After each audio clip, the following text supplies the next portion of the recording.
Hello friends, welcome back to lecture series on data processing and analysis BCA SEM 1 का subject.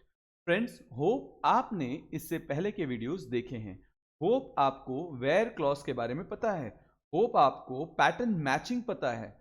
Hope आपको equal to, greater than, less than equal to ऐसे operators use करना आता है। क्योंकि आज हम बात करने वाले हैं एंड, और, distinct, order by, alias, right, इन टॉपिक्स के बारे में। एंड ऑपरेटर एक ऐसा ऑपरेटर है जो एक या एक से ज्यादा कंडीशंस एक साथ ट्रू कराना या एक से ज्यादा कंडीशंस चेक कराना, राइट। अगर दोनों ही कंडीशंस ट्रू है या दो से ज्यादा कंडीशन जो आपने एंड लगा के रखी है वो सभी कंडीशंस ट्रू हैं तो आपको डेटा शो करता है। अगर गिवन कंडीशंस में से कोई एक कंडीशन फॉल्स हो जाए तो ये आपको डेटा शो नहीं करेगा। The AND operator in SQL would show the record from the database tables if all the conditions, remember the term, all the conditions separated by the AND operator evaluated to true। मतलब जितनी भी conditions हमने provide किए जिनको हमने and operator लगा के separate किया है, अगर वो सारी की सारी ट्रू होंगी तो ही मुझे रिजल्ट डिस्प्ले होगा। For example, select column, right, column 2 from table where condition 1 and condition 2 and condition 3 n numbers तक आप जा सकते हो। सिंटेक्स की बात कर रहा था, राइट। फॉर एग्जाम्पल, अगर मैं ऐसा बोलूं मुझे उन सारे एम्प्लॉयज की डिटेल देखनी है जिनकी सैलरी ग्रेटर देन 25,000 हो और वो सूरत सिटी को बिलोंग करते हो। अगर एग्जाम्पल देख रहे हो तो दिल्ली सिटी को बिलोंग करते हो। यानी ये दोनों चीजें जहां ट्रू होंगी वही डेटा शो होना चाहिए। काफी बार एंड ऑपरेटर को कंजक्टिव ऑपरेटर के नाम से भी जाना जाता है। और ऑपरेटर गिवन कंडीशंस में से, जैसे अभी हमने एंड में दो कंडीशन दी थी, और में भी हम दो या उससे ज्यादा कंडीशन दे सकते हैं। But the difference between and और इज दैट एंड में सारे ट्रू होंगे तो रिकॉर्ड्स देखने को मिलेगा, और कहता है कोई भी एक कंडीशन भी सेटिस्फाई हो रही है तो उसके अकॉर्डिंग रिकॉर्ड शो करेगा। फॉर एग्जाम्पल, मैं आपको कहूं मुझे उन एम्प्लॉयज का डेटा जानना है जो या तो सूरत सिटी से आते हैं या उनकी सैलरी ग्रेटर देन 20,000 है। या फिर आप ये वाला एग्जांपल ले लो, display all the records from employee tables where और हुज सैलरी इज 25,000 और द सिटी इज दिल्ली। जिनकी सिटी में आपने या तो दिल्ली लिखा है उनका डेटा दिखा दो, या तो फिर उनकी डेटा दिखाओ जिनकी सैलरी ग्रेटर देन 25,000 है या 25,000 है। तो आप इस कंडीशंस के अकॉर्डिंग और ऑपरेटर को रिलेट कर सकते हो। मतलब दो में से कोई एक कंडीशन सेटिस्फाई हो तो भी मुझे डेटा चाहिए, दोनों सेटिस्फाई हो तो भी मुझे डेटा चाहिए, तो मैं और यूज करूंगा। दोनों ही सेटिस्फाई हो ऐसी कोई क्राइटेरिया है वहां पे हम एंड ऑपरेटर यूज करेंगे।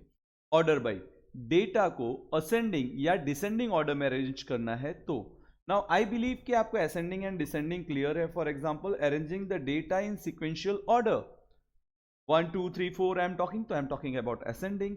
If I'm talking about 4 3 2 1, I'm talking about descending, right?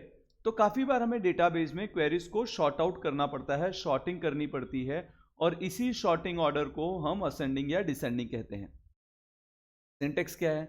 Select column 1 column 2 from table where condition, order by term लगाएंगे आप। जब आप ऑर्डर बाय करके कॉलम का नाम लिखेंगे तो जो कॉलम आपने लिखी होगी उस कॉलम के अकॉर्डिंग डेटा असेंडिंग या डिसेंडिंग में अरेंज होगा। फॉर एग्जाम्पल, ये वाला देख सकते हो जिसमें हम एम्प्लॉय नेम को डिसेंडिंग रख रहे हैं। अब एक चीज समझो फ्रेंड, आप या तो असेंडिंग एएससी कीवर्ड लगा सकते हो या तो डीईएससी लगा सकते हो, राइट। डीईएससी लगाओगे तो डेटा डिसेंडिंग ऑर्डर में जाएगा, और एएससी लगाओगे तो डेटा असेंडिंग ऑर्डर में आएगा, right.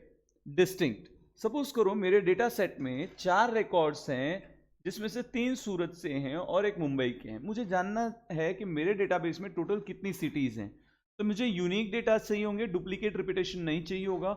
In that case I can use distinct. The select distinct statement is used to return only distinct values.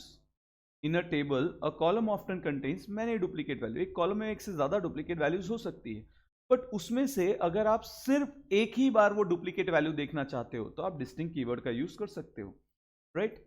अगर आप अभी इसे लेके क्लियर नहीं हो तो डोंट पैनिक, हम इसका लाइव हैंड्स ऑन करेंगे तब आपको ज्यादा बेटर समझ में आएगा। Alias, using an alternate name. काफी बार हम फॉर्मूलाज लिखते हैं या फिर कॉलम के नेम्स बहुत बड़े रहते हैं, हम शॉर्ट में प्रेजेंट करना चाहते हैं। ऐसी सिचुएशन में हम alias नेम यूज कर सकते हैं। Are often use to make column names more readable, only exist for the duration of that query. उस पर्टिकुलर क्वेरी के लिए ही रहेगा, क्वेरी के बाद उससे डेटाबेस पे कोई इंपैक्ट नहीं पड़ा है, मीन्स एक्चुअली में आपने कॉलम को रीनेम नहीं किया है, सिर्फ डिस्प्ले के वक्त उसका नाम चेंज होकर दिख रहा है। कब यूजफुल हो सकता है? तो जब एक या एक से ज्यादा क्वेरीज इन्वॉल्व हो, हम कोई फंक्शंस यूज कर रहे हो, कॉलम के नेम्स बहुत बड़े हैं और रीडेबल नहीं है, राइट, दो और दो से ज्यादा कॉलम्स कंबाइन हो रही हैं, राइट। सिंटेक्स सिंपल है, select column name as keyword लगा के आप नया नाम प्रोवाइड कर सकते हो, राइट, फ्रॉम टेबल। चलो friends, instead of just thinking and imagining we should try this some hands on. हम यहां पे आते हैं, सबसे पहले हम लिखेंगे कनेक्ट, राइट, फिर सिस्टम पासवर्ड, राइट। अभी मैं लिख रहा हूं क्लियर स्क्रीन। अभी अगले एग्जांपल में हमने एक टेबल बनाया था, राइट, मैंने उसको रीनेम करके एम्प्लॉय कर दिया, तो मैं लिखता हूं सेलेक्ट स्टार फ्रॉम एम्प्लॉय। तो आप देख सकते हो कि मेरे पास यहाँ पे 6 रिकॉर्ड्स है, राइट। सूरत के 2 पर्सन्स हैं, वलसाड़, वापी, सीएस, मैनेजमेंट, ऐसे डिपार्टमेंट भी हैं। तो सबसे पहले हम एंड ऑपरेटर ट्राई करेंगे।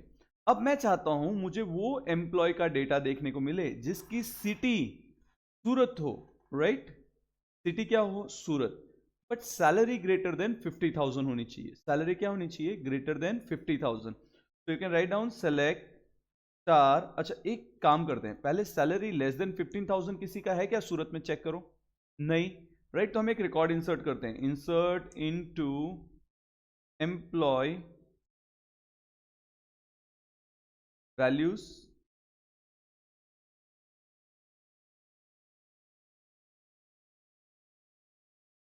अब वैल्यूज में हम डेटा प्रोवाइड करते हैं। तो हमने लिखा 7, that is employ ID, name में ले लेते हैं ABC, city will be Surat as we are running the query for Surat city, department CS ले लेते हैं, और इस पर्सन की सैलरी 40,000 रख देते हैं, राइट। और अभी हम सेलेक्ट स्टार की क्वेरी रन करेंगे ताकि हमें सारा डेटा देखने को मिले। हमने लिखा सेलेक्ट स्टार फ्रॉम एम्प्लॉय। अब मैं अगर आपको बोलूं कि चेक करो, मुझे उन एम्प्लॉय का डिटेल शो करो जिनकी सिटी सूरत है और सैलरी ग्रेटर देन 50,000 है, तो आपको 2 नाम देखने को मिल रहे हैं, राइट। अब मुझे ये क्वेरी में करना है, तो क्वेरी में कैसे करेंगे, तो simply write down select star from employ, लिखा, देखो where city equal to single quotes में सूरत, पर्सन सूरत सिटी को बिलोंग करना चाहिए, और उसकी salary and salary must be greater than, तो मैंने ग्रेटर देन का साइन लगाया और बोला ग्रेटर देन 50,000। अब अगर आप डेटाबेस को देखो तो यहां पे पंकज की सैलरी, अंबुज की सैलरी ग्रेटर देन 50 है और ABC की 40 है, but at the same time ये तीनों पर्सन सूरत सिटी को बिलोंग करते हैं, राइट। तो हम जब इस क्वेरी को रन करेंगे तो हमें देखो 2 डेटा देखने को मिले जो सूरत सिटी के हैं, दोनों की सैलरी क्या है, ग्रेटर देन 50,000। मुझे ये ABC वाला रिकॉर्ड देखने को नहीं मिला। अगर इंस्टेड मैं सिंगल क्वेरी रन कर रहा होता और जिसमें मैंने लिखा होता सिटी इक्वल टू सूरत, ये डेटा आया। अगर मैंने यही लिखा होता salary greater than 50,000,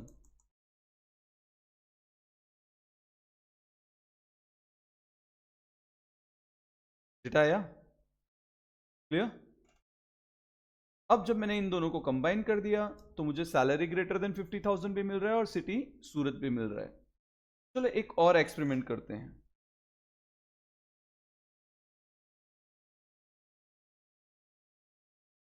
select star from, हमने एम्प्लॉय लिखा ताकि हमें सारे डेटा मिल जाए। नाउ मैं ऐसा चाहता हूं उस पर्सन का डेटा देखने को मिले जिनका डिपार्टमेंट कंप्यूटर साइंस है, राइट। ऐसे 3 लोग हैं, 1 2 3, और एट द सेम टाइम नाम A से स्टार्ट होता हो। नाम किससे स्टार्ट हो रहा हो, A से। तो क्वेरी क्या बनती है, देखो पहली क्वेरी तो सिंपल है, select star from employ where name like A से स्टार्ट होती है, मगर कितने कैरेक्टर्स हैं वो मैंने नहीं बताया है, तो ए परसेंटेज एंड डिपार्टमेंट। अभी डिपार्टमेंट हम एक बार चेक कर लेते हैं कि डिपार्टमेंट की कॉलम का नाम क्या है। अच्छा, डीईपीटी और ईएमपी नेम दो कॉलम के नाम हैं। हमने यहाँ पे नेम लिखा है जो हमें एरर देगा, तो हम इसको सुधार लेते हैं, इसको नाम देते हैं ईएमपी नेम एंड डीईपीटी लाइक। आप लाइक भी यूज कर सकते हो और इक्वल टू भी यूज कर सकते हो, राइट। तो चलिए इक्वल टू ही यूज कर लेते हैं, जहां पे हम लिखेंगे CS। चेक करो, एक ही एम्प्लॉय का डेटा आया, ए से नाम शुरू हो रहा है और डिपार्टमेंट क्या है, CS। चेक करें, अब सारे डेटा को चेक करो, select star from employ. Check करो, ये CS वाला डेटा मैच हो जा रहा है, बट नेम किससे स्टार्ट हो रहा है, P से। यहां पे A मैच हो जा रहा है, बट डिपार्टमेंट क्या है, मैनेजमेंट। क्लियर हुआ। यहां पे भी A मैच हो रहा है, बट डिपार्टमेंट की स्पेलिंग हमने गलती से SC कर ली है। यहां पे A भी मैच हो रहा है और डिपार्टमेंट का CS भी मैच हो रहा है। तो एंड कंडीशन में जब दोनों ही कंडीशन मैच होती है, सिर्फ वही रिकॉर्ड देखने को मिलता है। क्लियर हुआ। चलिए आपके लिए एक टास्क, ऐसे पर्सन की डिटेल फाइंड करो जिसका नाम A से एंड होता हो और डिपार्टमेंट मैनेजमेंट हो। Take pause of 5 second and you can think for query. First half of query तो सिंपल है, select star from employ where हमने क्या कहा, नाम किससे एंड होना चाहिए, ए से। तो we can write down EMP name like single quote में परसेंटेज ए, किसी भी कैरेक्टर से शुरू हो रहा हो, एंड ए से होना चाहिए, and department equal to management. Single record, नाम सुनीता, डिपार्टमेंट मैनेजमेंट। इंपॉर्टेंट ये है कि मैनेजमेंट वाली क्राइटेरिया भी फुलफिल हो रही है और ए कैटेगरी भी आ रही है। क्लियर हुआ। अब मैं ऐसा बोलता हूं कि मुझे मैनेजमेंट डेटा भी चाहिए, मतलब डिपार्टमेंट मैनेजमेंट हो उनका भी नाम चलेगा, या तो एम्प्लॉय सूरत से हो तो भी चलेगा। तो my query will change, select star from employ where department equal to, हमें पता है डिपार्टमेंट मैनेजमेंट होना चाहिए। अगर डिपार्टमेंट मैनेजमेंट नहीं भी है तो भी पर्सन कहां से होना चाहिए, सूरत से। तो I can write down city equal to Surat. Check करो, अब अगर आप ध्यान से देखोगे तो इसमें CS वाला भी डेटा आ रहा है, जबकि उसका डिपार्टमेंट मैनेजमेंट नहीं है। रीजन इज दैट कि हम और यूज कर रहे हैं। तो जब हम और यूज कर रहे हैं तो हमें पहली क्राइटेरिया मैच होने पे मैनेजमेंट का सारा डेटा मिल रहा है, दूसरी क्राइटेरिया सूरत है तो सूरत के सारे रिकॉर्ड देखने को मिल जा रहे हैं। क्लियर हुआ। आइदर दो में से कोई भी एक कंडीशन मैच होने पे वो मुझे रिकॉर्ड शो कर रहा है। अब सपोज करो मैं ऐसा बोलूं कि मुझे उन एम्प्लॉयज का डेटा शो करो जिनकी सैलरी 50,000 से ज्यादा हो, और या फिर उनका डिपार्टमेंट कंप्यूटर साइंस हो। तो देखो यहाँ पे दो कंडीशन है, लेकिन दो में से कोई भी एक ट्रू हो तो डेटा चलेगा। तो हम यहाँ पे चलते हैं department is equal to computer science, so we can write down CS और salary must be greater than 50,000, so I'll write down salary greater than 50,000। Check करो रिकॉर्ड्स मिल गए आपको। अब एक चीज ध्यान से देखो, यहां पे सैलरी 45,000 है और 40,000 है, वो भी डेटा प्रेजेंट है, but at the same time अगर आप उनका डिपार्टमेंट चेक करोगे तो CS है। तो और के केस में दो में से जो कंडीशन ट्रू हो रही है उसका डेटा शो हो जाता है, राइट। एंड के केस में जब दोनों ही कंडीशंस ट्रू होती हैं उसी का डेटा शो करता है। क्लियर हो गया, पक्का, एंड और क्लियर। अब हम बात करते हैं डिस्टिंक्ट की। अब देखो करेंटली कितनी सिटीज शो कर रही है, सूरत, वलसाड़ एंड वापी, राइट, हमारे डेटाबेस में। अगर आपको नहीं ध्यान है तो हम एक बार सेट करते हैं, select star from employ. Employ table का सारा रिकॉर्ड शो करा दिया। कितनी सिटीज हैं, सूरत 3 बार रिपीट हो रही है, वलसाड़, वापी। तो मैं क्या ऐसा लिख सकता हूं कि मुझे सिर्फ यूनिक सिटीज देखने को मिले, तो उसके लिए मैं लिखूंगा select distinct city from employ.